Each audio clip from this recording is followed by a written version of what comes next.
Welcome to Diligent Learner channel. Please subscribe this channel to know such more insights on various topics. Today we are going to study a bit in detail about the Vedic period by understanding the political, social, economic life and the religious aspects. In our last lecture, we have talked about that Vedic period can be divided into two phases: early Vedic period starting from 1000 BC, 1500 BC to 1000 BC, and the late Vedic period from 1000 BC to 600 BC. Now, to understand the life during the Vedic period, it is important for us to study these four heads. So, without further delay, let's get started with the political organization. In the early Vedic period, basic unit or the smallest unit, you can call it as Kula, which represents a family. On the basis of the kinship, several families join to form a gram or village. The group of villages is called Vishu, which is headed by Vishyapati. Now there are multiple villages or the group of villages which basically form a jana or tribe, and that basically represents a political unit. Major tribal kingdom at that time were Bharatas, Matsasyas, Yadus and Puras, and there are few more, and it's important to look at these tribal organizations also, and I'm sure you must have heard some of them before also. The first one is the Bharatas. The Bharatas were one of the prominent tribes in ancient India.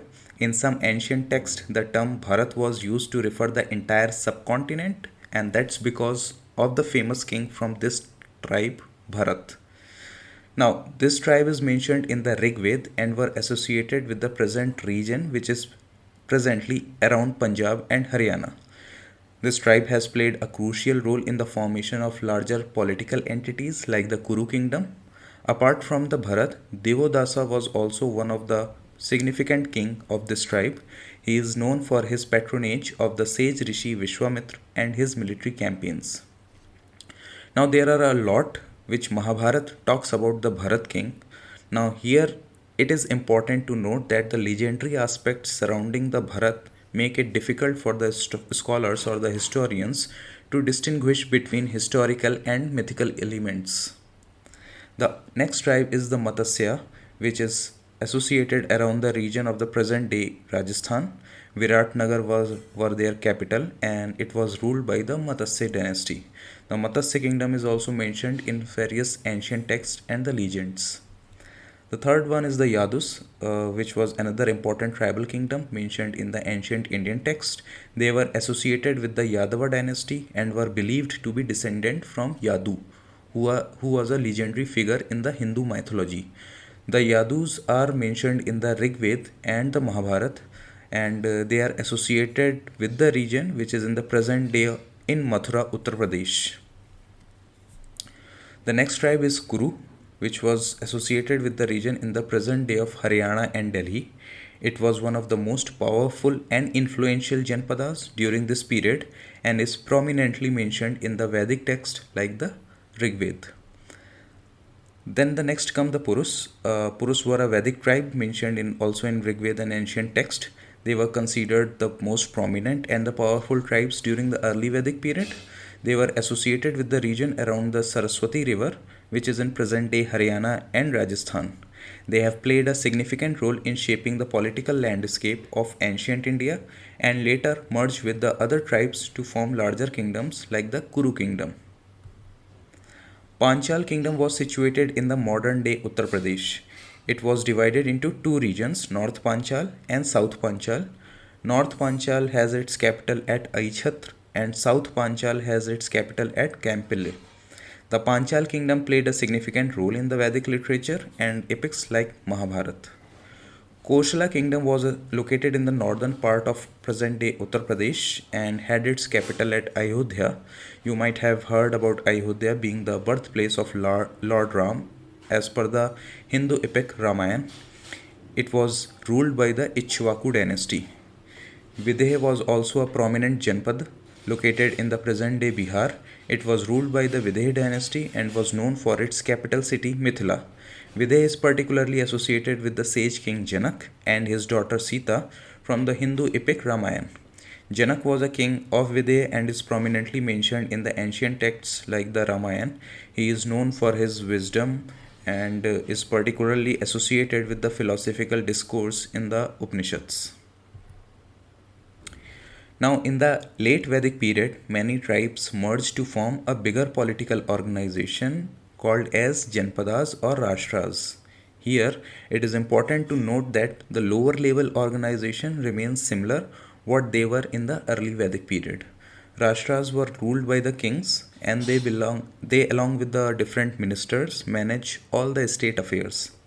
In the later Vedic period, we see that many rituals got started. Rituals of kings started like the Rajasuya Yag, which is consecration ceremony, Ashwamedh Yag, which is horse sacrifice ceremony, and the Vajpaya Yag, which is a chariot race ceremony. During this period, the titles of the kings varied and they were often referred to by different names and the designations. Here are some of the titles which I want to mention about and which is being used to address and refer to the kings during that time. The first one is the Rajan. Rajan was the most common title at that time. It simply means the king or ruler and denotes the position of authority and leadership within a tribe. The term Rajan is widely used in the Rig Veda and other Vedic texts. Then the next comes Janpati, which is also another term for a ruler or lord. It is derived from the word Jana, which means tribe or people, and Pati means the lord or the master.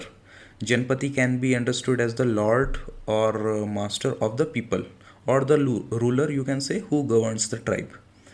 The next one is Gopa. Gopa refers to a protector or guardian, right? Gopa is used to denote the role of a king as a protector of the people and the territory. The term highlights the king's responsibility to safeguard the welfare and the security of the community and its people. Samrat is a higher title used for kings who exercised authority over multiple janpadas or tribes. It can be translated as emperor or supreme ruler. It signifies a king who has extended his dominion and holds sway over a large territory. Mahasamrat is even higher title compared to Samrat and denotes a great emperor or supreme ruler of the rulers. It signifies a king who has established supremacy over multiple regions and exercises paramount authority. It's important to note that the specific titles and designations used during the Vedic period can vary based on the regional variations and the historical context. Focus during that time was more on the authority and leadership of the king rather than a fixed set of titles. The available information about the titles is primarily derived from the ancient text, which provides glimpses into the societal and the political organization of that period. Now here comes the aspects of the social life. Vedic society was patriarchal, where men held dominant roles and enjoy a higher status. The society was organized along patrilineal lines with descendant and inheritance traced through the male lineage. There are no evidences of child marriage. Also, it has been noticed that sati system emerged in the later period ahead of Vedic period. Chariot racing, horse racing, dicing, music, dance, even the poems were their favorite pastimes. Some of the famous poets, women poets of that time were Apala, Vishwara, Ghosha and Lopamudra. In the later Vedic period, Varn Vyavastha came into the picture, which was a major change in the society. According to Varn Vyavastha, society was classified based on the occupations done by the individuals. It has four categories, starting with the Brahmins, who were the priestly class, then comes the Kshatriyas, who were the warriors, Vaishyas were the merchants, and Shudras were the service providers. The first mention of the Varn system was found in Purusha Suktam. It is a verse of the ancient Sanskrit Rig Veda. Now let me note down here the name of it again. It is Purusha Suktam. Purusha is believed to be the first being constituted by a combination of the four Varnas. Right? More context about this is found in the Brahminical books also, like the Manu Smriti. So I think these two names are quite important with respect to Varn Vyavastha. So people and the students can memorize these names.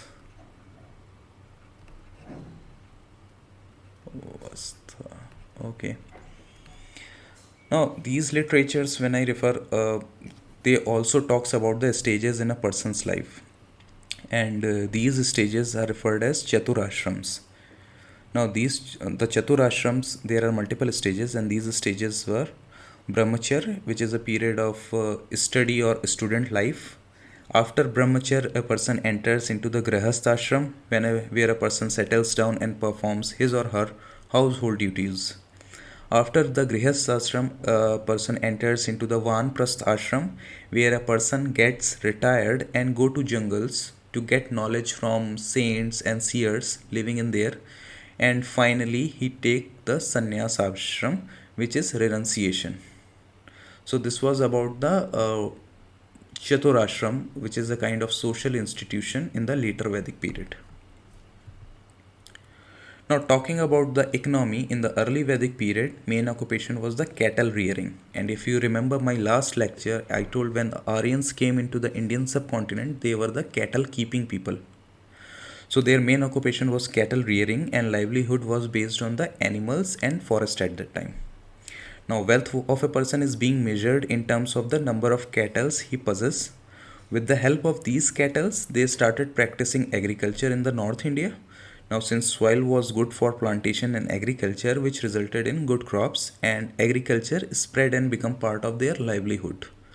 The other important factor was that the North India, there are multiple rivers in the North India, so they were quite handy or useful to irrigate their crops also, and the soil quality was very good. One of the main things is that in Harappa, the use of the iron is still not known, and it is believed that the Harappan people were not aware of the iron metal. However, Aryans were aware of this, and they use iron for various purposes. Along with the agriculture, carpentry, spinning, goldsmith profession came into picture. Chariots were being made to be used by royal families and for religious practices. Plough were made to support in the agriculture practices. Barter system was prevalent in the early Vedic period. People used to exchange the goods they want from other people, and later on the gold coins came into the picture, and they were called as nishaka. In the later Vedic period, use of iron got increased due to the increase in agriculture practice, or you can say because of the increase in the iron use, the agriculture practices was also seen a tremendous increase. Tools made of iron were used to clear the forest and use that land for agriculture. With more involvement in agriculture, people acquired knowledge of manure for good crops. Progress in other professions were also seen, like in metalwork, leatherwork, carpentry, etc. Evidences have been found out that trade was done during this time with the Babylon civilization also. These trading people were referred as Vaishyas as per the Varn Vyavastha, and they organized themselves into guilds known as Janas. During this time, in addition to the Nishaka was one of the gold coins introduced in the early Vedic period. Other medium of exchange came into the picture in later Vedic period, like Satnam and Krishnala. Now, looking at the religious aspects, in the early Vedic period, natural forces were being worshipped, like earth, fire, wind, rain, thunder. Agni regarded as intermediary between humans and gods. It is believed, or it was believed, Agni purifies everything and has importance in all rituals and ceremonies. Varna was the upholder of natural order. There are no evidences of temples and idol worship for this time. In the later Vedic period, Indra and Agni lost importance.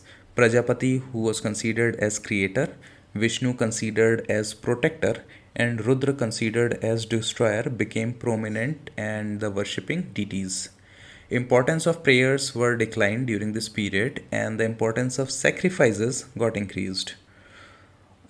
Historians have also observed that the Varn Vyavastha started corrupting in the later Vedic period, where priesthood became profession and a hereditary one. Now, this corruption is not about only the priesthood or the Brahmins, but also in all the four categories of the Varn Vyavastha.